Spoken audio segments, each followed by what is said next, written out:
they must be made aware of these links of the Bharatiya Janata Party with people associated with serious terror activity. The recent horrific incident in Udaipur, where a tailor by the name Kannada was in a very gruesome, horrific murder, was murdered by two individuals named Muhammad Riaz Atari and Muhammad Gauss. It has come to light with concrete evidence now that Muhammad Riaz Atari was a whole-time BJP worker. And it has also come to light Atari was employed by the BJP's leader of opposition in the Rajasthan Vidhan Sabha, Gulab Chand Kataria. He was seen attending numerous party programs in the presence of senior BJP leaders. Now friends, I'd like you to have a look at a screenshot of a Facebook post that we have given you. This Riaz Atari's photograph is the one on the bottom left. He is with Muhammad Tahir and Irshad Chainwala, where they are whole-time, workers of the BJP minority morcha and recognized, well known as, the Muslim face of the BJP in Rajasthan. Now, this gentleman, the main accused in the Udaipur murder case of killing of Tailor Kannada, you can see in the Facebook post, this is a screenshot, and this was in the year 2019, where he is being described as Riaz Atari, BJP Karyakarta ko Umrah ki wagara wagara, how he has gone and this BJP Karyakarta has gone and prayed and all that. So, proving beyond doubt that the main accused in the Udaipur incident is a BJP worker, and the Congress party today throughout the country has decided to release these photographs for the whole country to know about what is going on. Then the other thing which media friends I'd like you to notice, the astonishing hurry in which the central government took over the case and transferred it to the NIA. Our Chief Minister welcomed this step and said that the Rajasthan police will cooperate with NIA within an hour of the central government announcing that NIA would investigate. But today, after this, it has come to light that Riaz Atari was a BJP worker. There are question marks that why was the center in such a hurry to hand over this case to the NIA? Was it to suppress Riaz Atari's BJP background is the question in everybody's mind. I would like to also, bring to you a series of other incidents where BJP workers and leaders, whole time, it's not even that there is some suspicion whether they are in BJP or not, have been involved in other terror activities. In Jammu and Kashmir, recently, a recognized Lashkar-e-Toiba terrorist, Talib Hussain Shah, who had been captured by locals, this is about a week, 10 days back, was revealed to be a BJP office bearer in Jammu and Kashmir. Shah had previously been seen in photos with Home Minister Amit Shah and other senior BJP leaders. When arrested, he had been planning attacks on the Amarnath Yatra. Now, I'd like you to please look at this photograph in which Mr. Amit Shah is sitting in the front, and this gentleman Talib Hussain Shah is standing behind him. And he was just not a BJP worker. He was the head of the IT cell of the Minority Morcha of the Jammu and Kashmir BJP Minority Morcha. He was the IT and social media head. And when he was caught, he was found to be a dreaded terrorist. After arrest, Lashkar-e-Toiba terrorist Talib Hussain Shah's apparent links to the BJP emerged. And so much so that within the BJP party, they found that he was given an appointment by Jammu Minority Morcha BJP President Sheikh Bashir, appointing him as the IT and social media cell head. Now this to someone, Shah, who is an elite commander, who was the alleged mastermind behind a series of exploration in his home district of Rajouri, and his associate Faisal Ahmad Dar were overpowered by residents of the remote Tuksandok village in Riyasi district on July 3rd, and were handed over to the local police. Two AK assault rifles, a pistol, 7 grenades and a large quantity of ammunition was recovered from them. Now pictures have emerged on social media showing this gentleman, this dreaded elite terrorist, with BJP leaders, including Union Home Minister Amit Shah. One of the pictures shows J&K BJP chief Ravinder Raina presenting Shah with a bouquet, while a letter issued by party leader Sheikh Bashir on May 9th assigned him the role of the IT and social media in charge of the BJP party's Minority Morcha Jammu province. Now you can imagine how serious this matter is, that the BJP party in the Udaipur incident and the Riyasi incident, active BJP workers have been found with serious terror links, and this from a party who continuously preach nationalism to everybody else in this country. Now, like I mentioned earlier, this was the second instance in a matter of days in which a person accused of allegedly terrorist acts had apparent links to the BJP. Riyaz Atari, the person I mentioned earlier, is a man accused of brutally murdering Tailor Kannada in Udaipur. He was described as a dedicated party worker by BJP functionaries. Now, these are just two of the examples, and I also bring to your notice. Now, it is also found this Talib Hussain Shah was in constant touch with elite terrorist Qasim based in Pakistan, and was involved in at least 3 cases of IED blasts in Rajouri district, besides civilian killings and grenade blasts. Now friends, now I will enumerate several further other incidents in which BJP party, BJP workers and leaders have had direct association with a series of terror incidents happening in the country today. And all of it, mind you, in all of them, neither the Prime Minister nor the Home Minister have at least given a clarification or opened their mouth on this subject.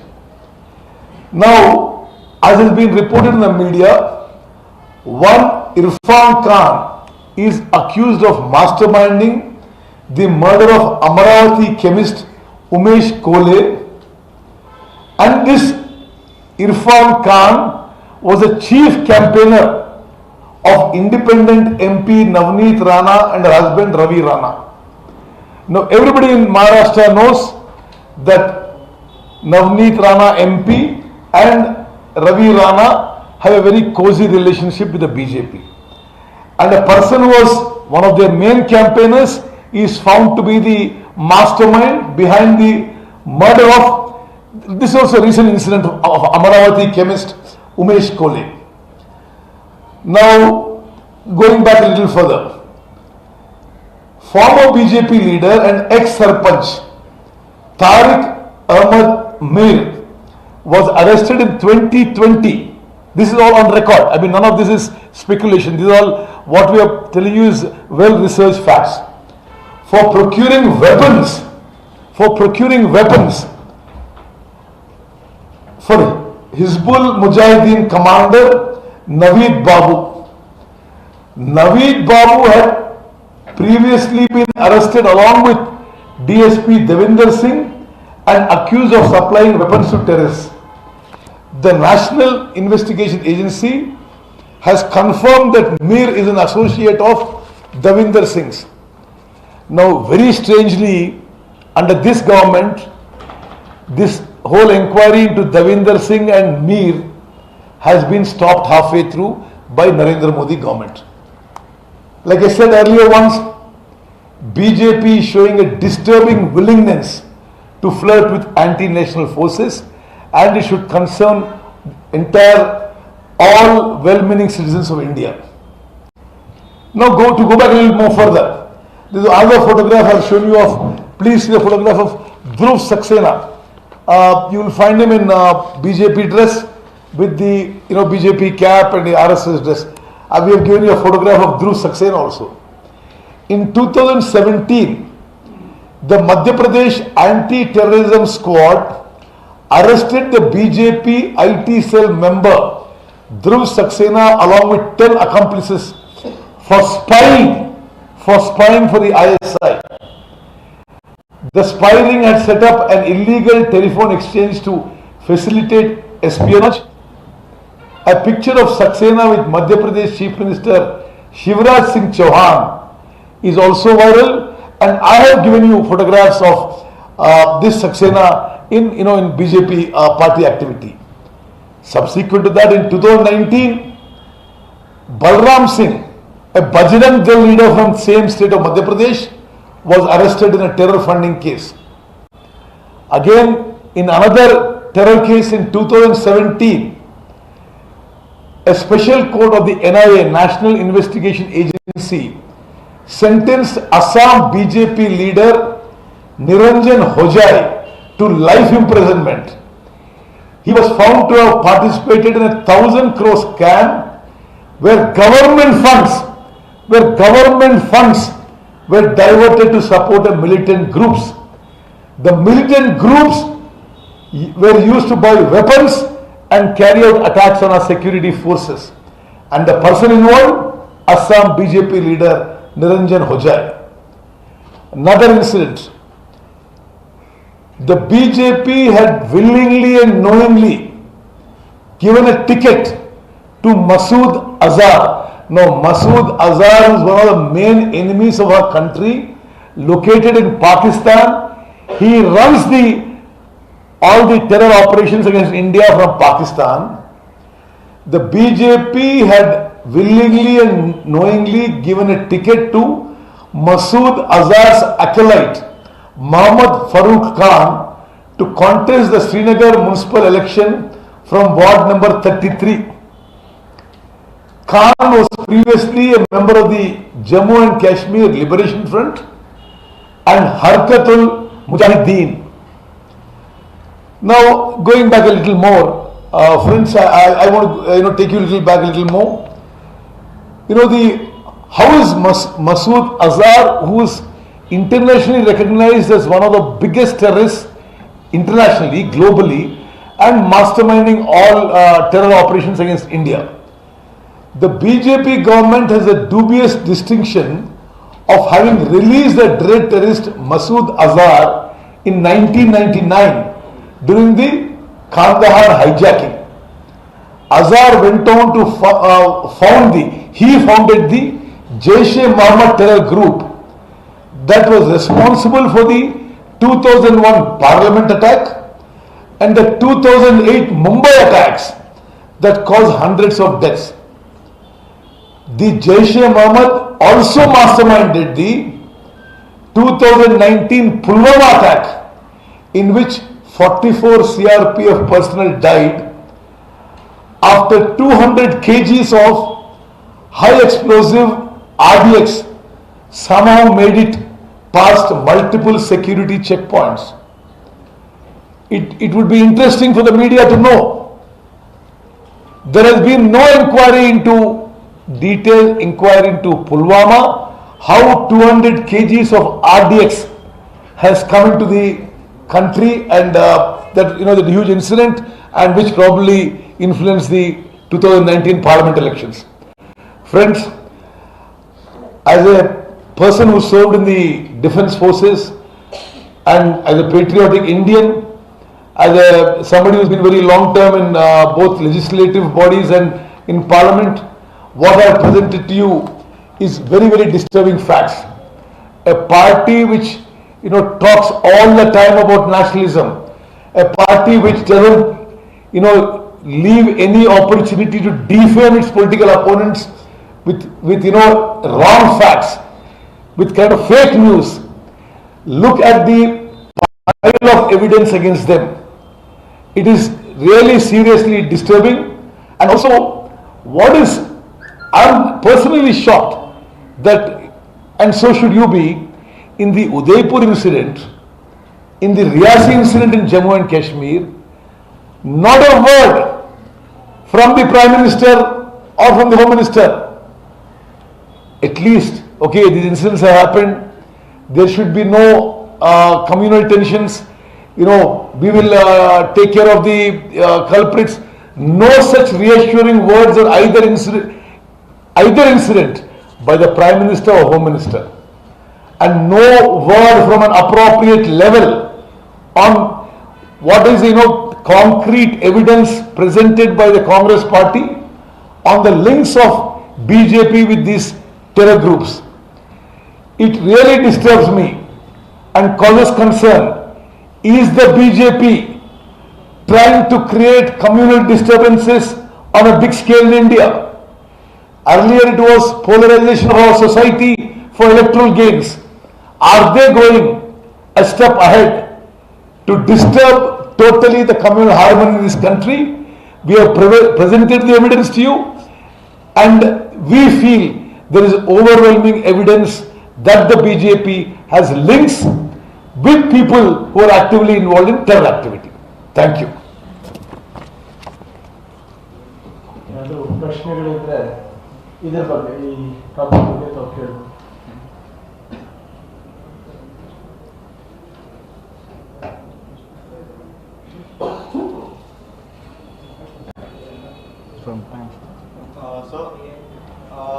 Two questions. Now, you did mention about the national security perspective as far as the BJP and their workers involved in this.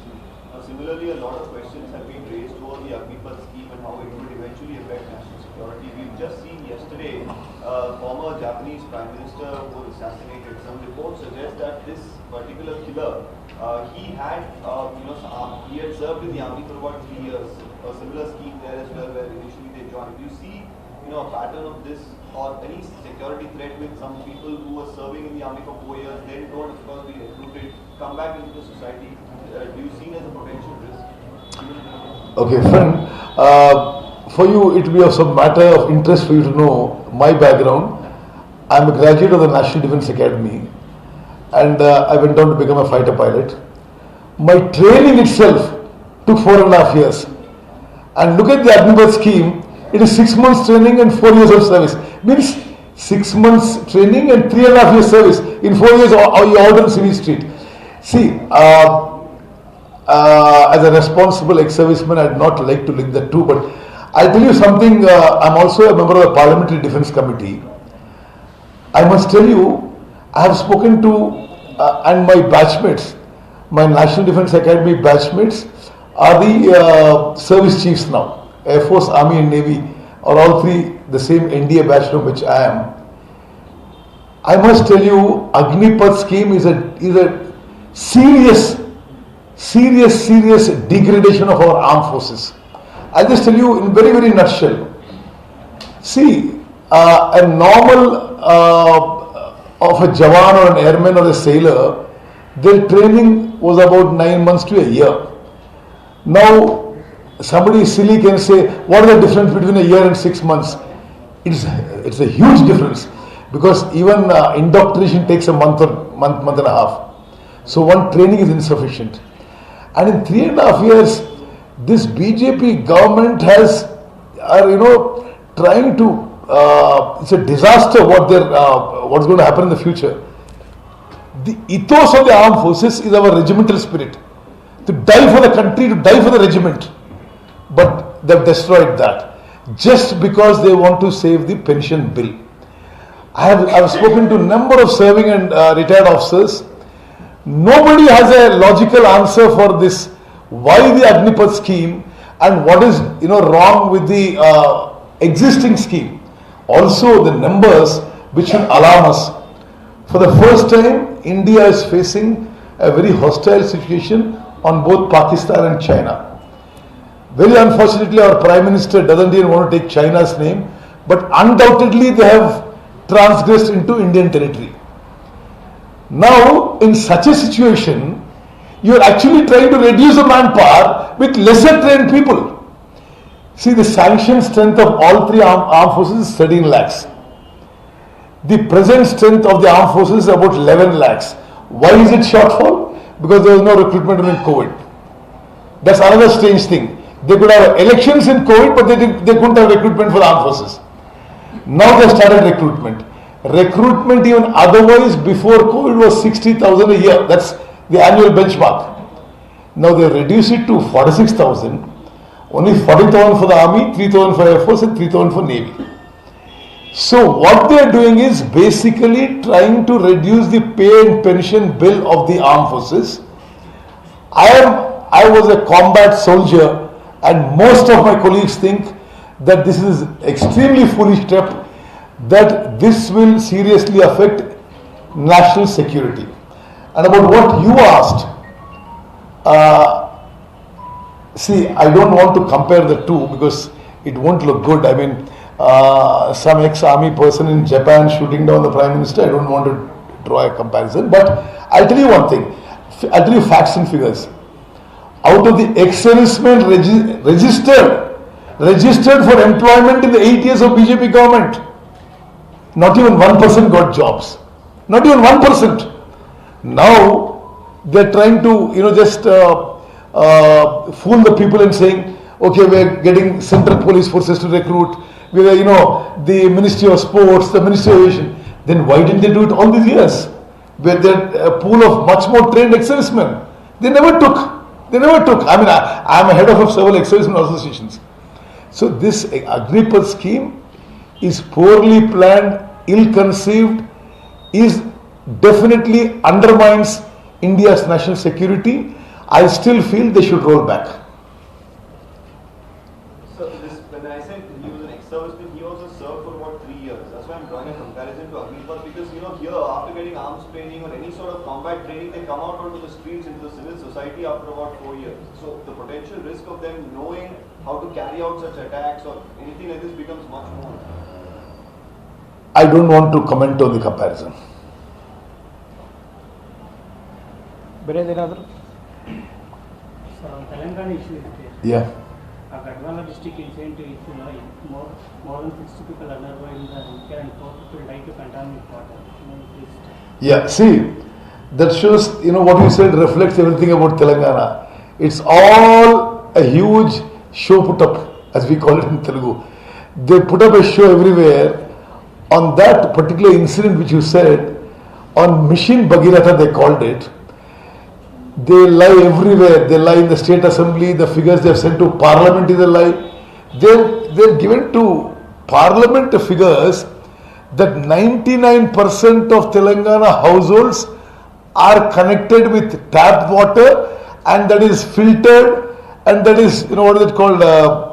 Pure drinking water, filtered water. RO plants. Whatever, they listen.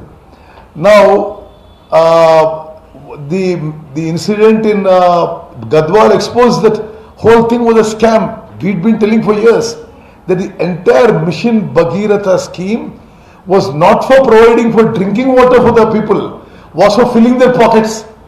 and that scheme has failed. It reflects the very, very poor governance, the huge corruption in Telangana. Very unfortunate. So many children have, they have got, sacrificed for the corruption of Telangana government. We are taking up the issue very seriously locally also. Sir, as far as the Udaipur incident is concerned, the information is now coming that while the killing took place on the 27th, the Rajasthan police had some sort of details about threats to this particular individual on the 20th itself, and they sat on such information. So, was there any sort of lacuna from the Rajasthan police question is being used? My information is not that. My information is that Rajasthan police, both before and after the incident, did what they could. I would rather still like to stress on the fact that this is what you said is what the BJP statement was.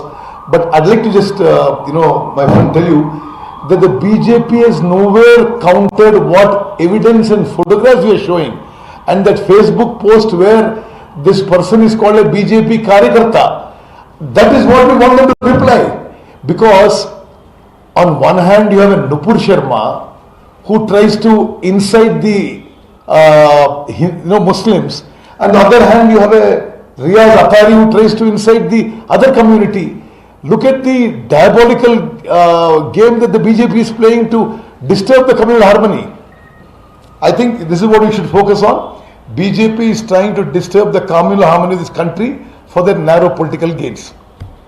Sir, yesterday Sharmila Reddy told that Rajshekar Reddy, after that, his name mentioned in FIR, forcibly by Congress leaders of Telangana and Andhra Pradesh. What is your reaction? I'm sorry, I didn't get that. Yesterday నిన్న శర్మల రెడ్డి మాట్లాడినారు. తెలుగు రాజశేఖర్ రెడ్డి చనిపోయినాక ఆయన name ని FIR లో mention చేసినారు. దానికి కారణం తెలంగాణ ಮತ್ತು ఆంధ్రప్రదేశ్ రాష్ట్రంలో ఉన్న కాంగ్రెస్ లీడర్లు. వాట్ ఏం దీనికి ఆన్సర్ ఏంటి? I really don't know this particular statement. అంటే ఈరోజు పొద్దున్నే వచ్చాను. I didn't see anything on the media also. But whatever it is, I want to tell you one thing. I mean, I'm somebody who worked with Rajshekar Reddy for many years. He was one of our most respected leaders, and even after he passed away, we have given him the highest honor. Yesterday, for example, was his birth anniversary. We had a huge program. We had a huge program in the Gandhi Bhavan also. We respect and honor him, and we think he was one of the great leaders of this country. What she spoke, I don't know, but I can always find out and respond later. Okay. Thank you. Thank you. ಎಲ್ಲರಿಗೂ ಧನ್ಯವಾದ. ಎಲ್ಲ ನೀವು question ಕೇಳಿದ್ರೆ convince ಆಗಿದ್ದೀರ ಅಂತ ಆಯ್ತು. ಅದಕ್ಕೆ ಪ್ರಶ್ನೆ ಕೇಳಿಲ್ಲ. ಬಿಜೆಪಿ ತಪ್ಪು ಮಾಡಿದೆ ಅದ್ರ ಬಗ್ಗೆ ಅಲ್ಲ, ಈ national security.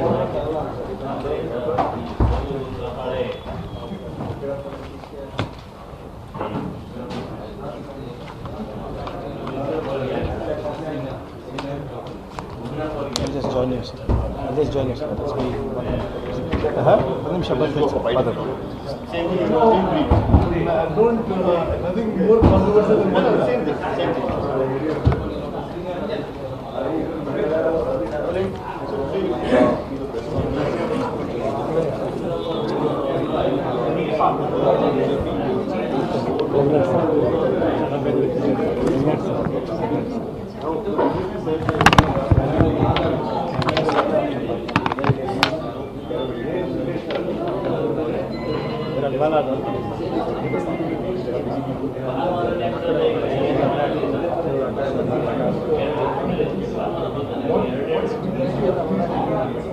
It's not just